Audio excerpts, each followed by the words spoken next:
Hi, listeners. Welcome to the Grief Out Loud podcast produced by the Dougie Center for Grieving Children.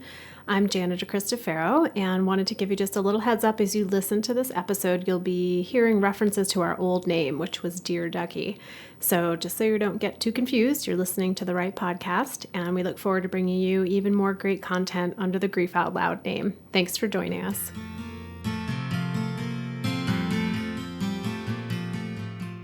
Hello, listeners, and welcome to another episode of the Dear Dougie podcast, produced by the Dougie Center for Grieving Children in Portland, Oregon. I am Brendon Connolly. And I'm Jana After over 30 years of listening to the stories of grieving children, teens, young adults, and adults that we have in our program here in Portland, we wanted to find a way to share what we've learned from them with all of you, with the larger community. So this podcast is a way to open up that conversation, the conversation about grief that oftentimes goes not talked about. Even though grief's something we all eventually experience, we're all left with that piece of, I don't know what to do, how to feel, what to say. So whether you're grieving a loss yourself or in a place of wanting to support someone in your life who is, we're here to talk about the things that might be coming up for you. Yep, and today's episode is a little bit about Valentine's Day, grieving through Valentine's Day.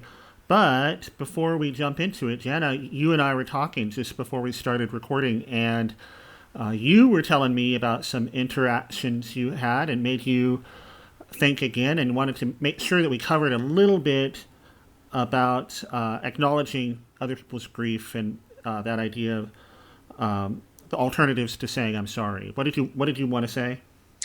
Well, I've just been having some conversations with people who, there's so many articles and other things out there about, 10 things to say and 10 things not to say. And people can sometimes get left feeling a little hamstrung, like I don't want to say anything because out of fear of saying the wrong thing, and just really wanting to emphasize that of our conversations with people who are grieving or going through hard times in their life, that having some kind of acknowledgement is really important, and to not miss that out of the fear that you might say the wrong thing. Yeah, that's me. I definitely have that internal inclination to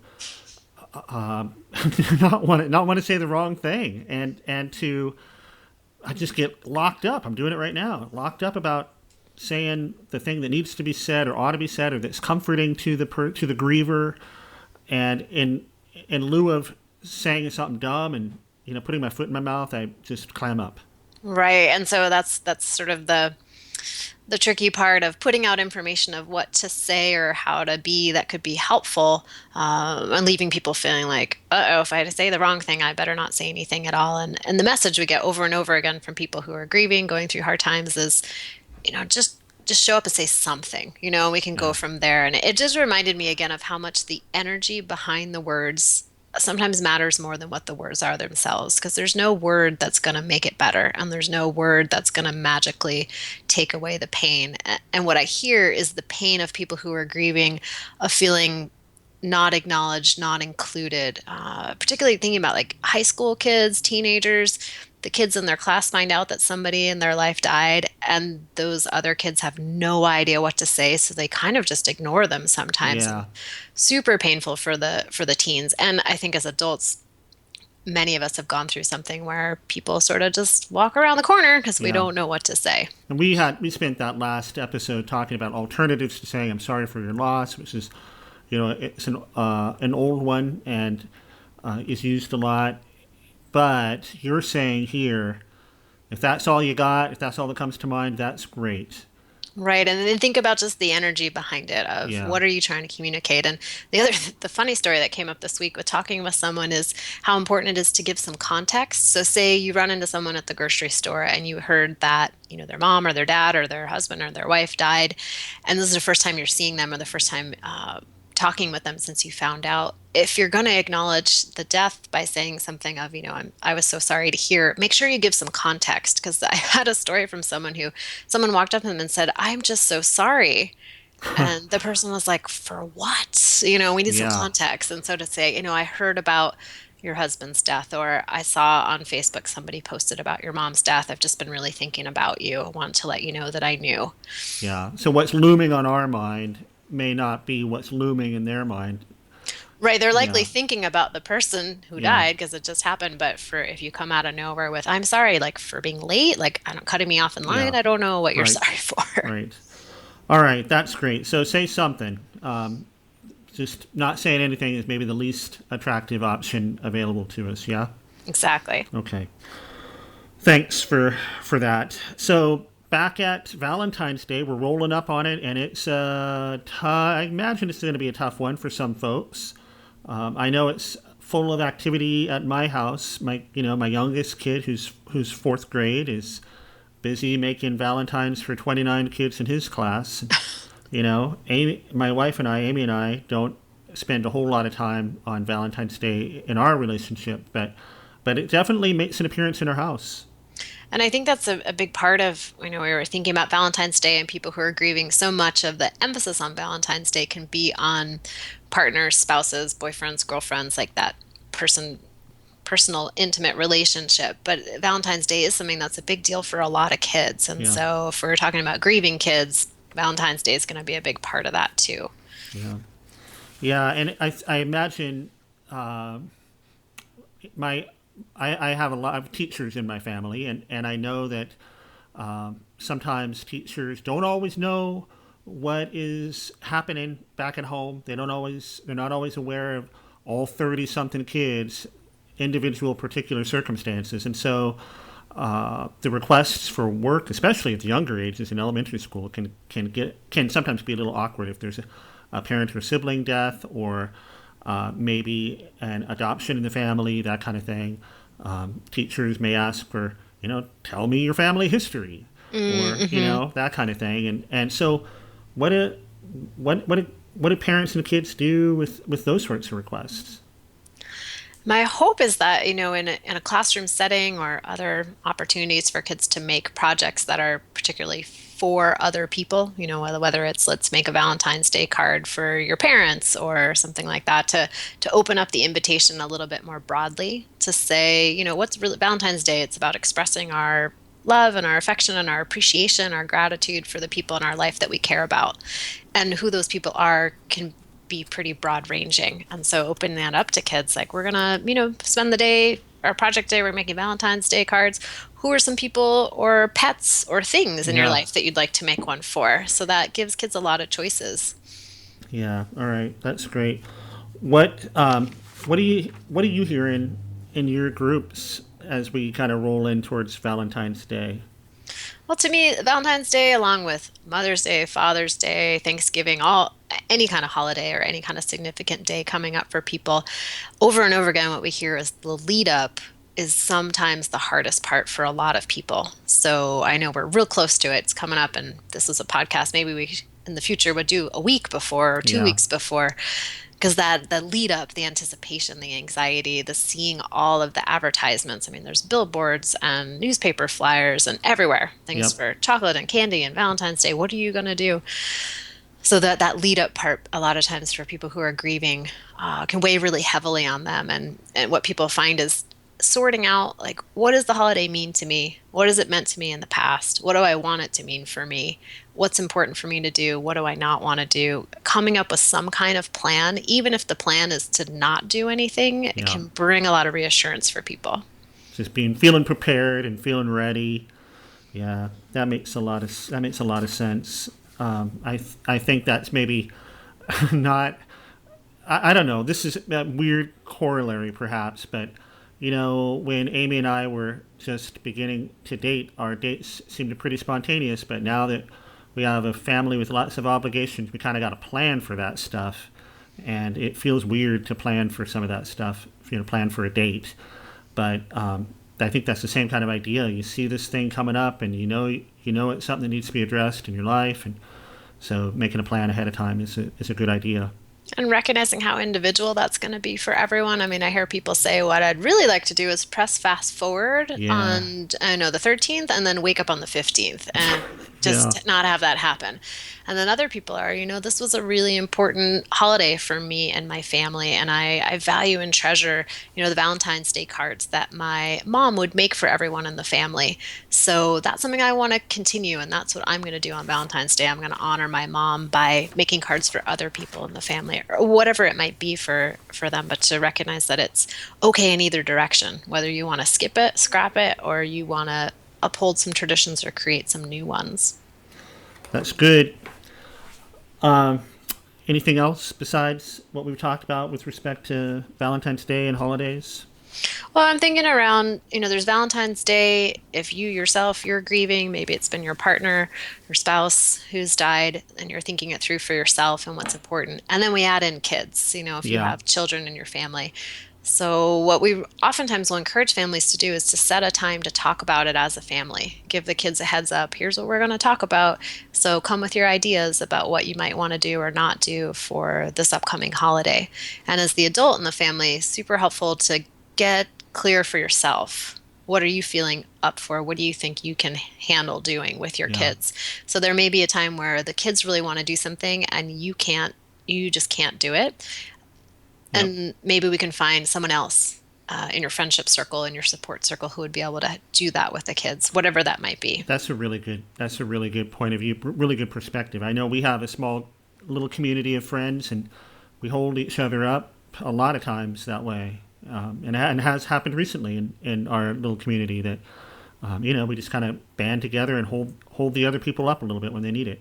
And it can be hard, I think, in the midst of our own grief to remember that we don't have to be the one doing everything.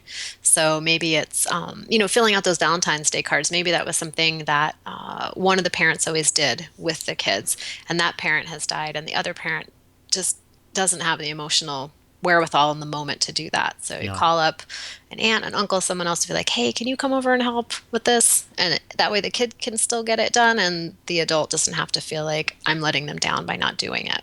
And it probably helps with the supporting adult in the sense that they have something tangible and concrete way to help. To do something right, Yeah. which is a whole other podcast, right? Whole other podcast. Right. Right. So I'm wondering, maybe we can talk about a couple of the ideas that other families, other grieving families and people have come up with, or things Yes. that they've done for Valentine's Day. Because sometimes we're like, I want to do something, but I have no idea what it might be. Well, especially if you're talking about with kids, I know sometimes I'll we'll gather the family around the kitchen table and you tell the kids, what do you want to do? And it's just crickets because they don't have any ideas. You got to kind of precede it with some starter ideas.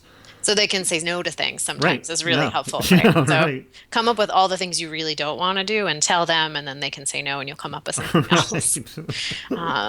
So, if say you're an adult, you've got some kids, to be thinking about what do you need, right? So let's start with that. Like, figure out for you what you want to do, figure out what might feel comfortable, what doesn't feel comfortable, and then really be thinking about how are you going to get your own support. So reaching out to people ahead of time and saying, hey, I think this day might be kind of hard. Can we set a time to talk at 4 o'clock in the afternoon? Or do Yeah. you mind if I email you on that day?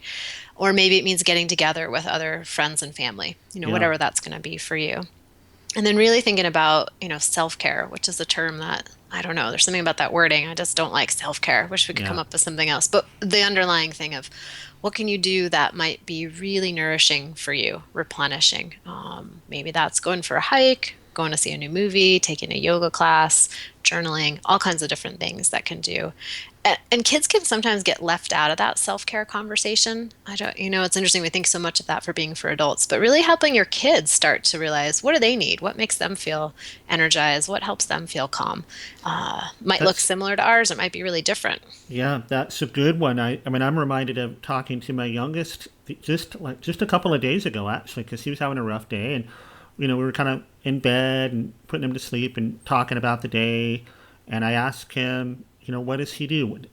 If he had any advice for me, is actually how I framed it. Do you have any advice for me about when my mind kind of goes a little wild? What do you do to calm down? Can you give me any advice about that? And he had some, he had some advice about breathing deep and that kind of stuff. And it's, pretty smart. It's such a great way to frame it too, like asking kids to teach you something. Yeah. So they can feel like, because they are the experts in what works well for them. Yeah. So some other things that I've heard people talk about, a lot of people like to come up with a place or an event or something that they can do for someone else, like volunteering. Maybe setting up a time to go to the Humane Society or some other volunteer experience where we can kind of get out of our own experience in a way and contribute to the community. So that can be something that can be really helpful. That's a good one. And then, for a lot of times, kids and adults too, they feel like the person died, Valentine's Day is no longer applicable to me, I can't participate. And if it's something people want to participate in, think about who else you could send cards to, or flowers, or emails. Maybe even it's people in your life that are going through a hard time too, and that they would really appreciate being contacted that way. Yeah, I know that I know of a classroom where one of the kids for Valentine's Day asked if she could do a project and make Valentines for folks in a senior citizens home, basically a nursing home. Make Valentines for the folks who are shut in there, and that was a great option. A way to reach out to other people and Yeah. feel like you're contributing again. Yep. And then if you're thinking about things that are specific around the person who died, maybe it feels okay to create a particular ritual or activity connected to Valentine's Day, or maybe not, but just some way to include them in the day. So making a dinner and including a food that they really enjoyed, or going to their favorite restaurant, or even making and buying a card for them. And that's another way. And for a lot of kids, they like to be able to bring something somewhere. So whether that's flowers or balloons or something like that, if there's a gravesite, a cemetery, asking kids if that's someplace they would like to go on that day to bring something. For a lot of families, though, they don't have a gravesite they can go to. So maybe, do you have the ashes somewhere in your house? You could put a card there, or where the ashes spread somewhere that you can go to. And if you can't, maybe you hang up a picture of where the ashes were spread. And so there's a location for the kids to feel like they're giving something to the person who died. That's good.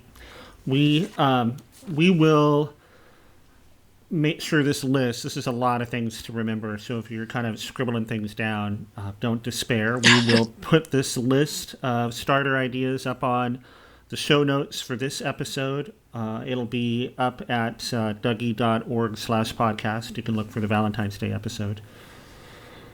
Jana, anything else?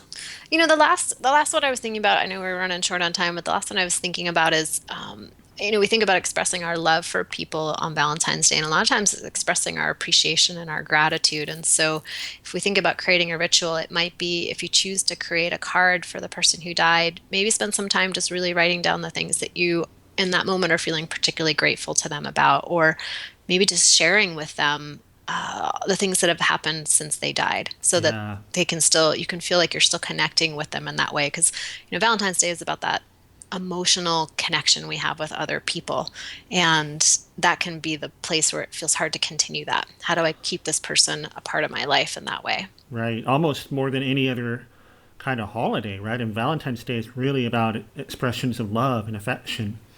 Right, so it's super focused. Even though all the other holidays can bring that up too. Yeah, absolutely. So in the end, no matter what people choose to do or not do, just to remember to go as easy as you can on yourself. Because there's so much pressure inside of us and outside of us to think or feel a certain way. And I know that it's okay to feel whatever you feel, even if it's not a lot of feelings at all. Yeah, great.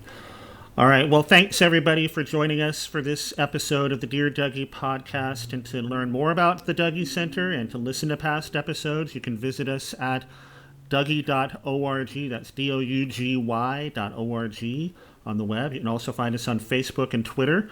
Our usernames for both are the Dougie Center. We want to answer your questions about grief and loss, so send them our way at help@dougie.org, and be sure to put podcast somewhere in the subject line. Thanks for talking, Jana. Thanks, Brendon. Talk to you next time.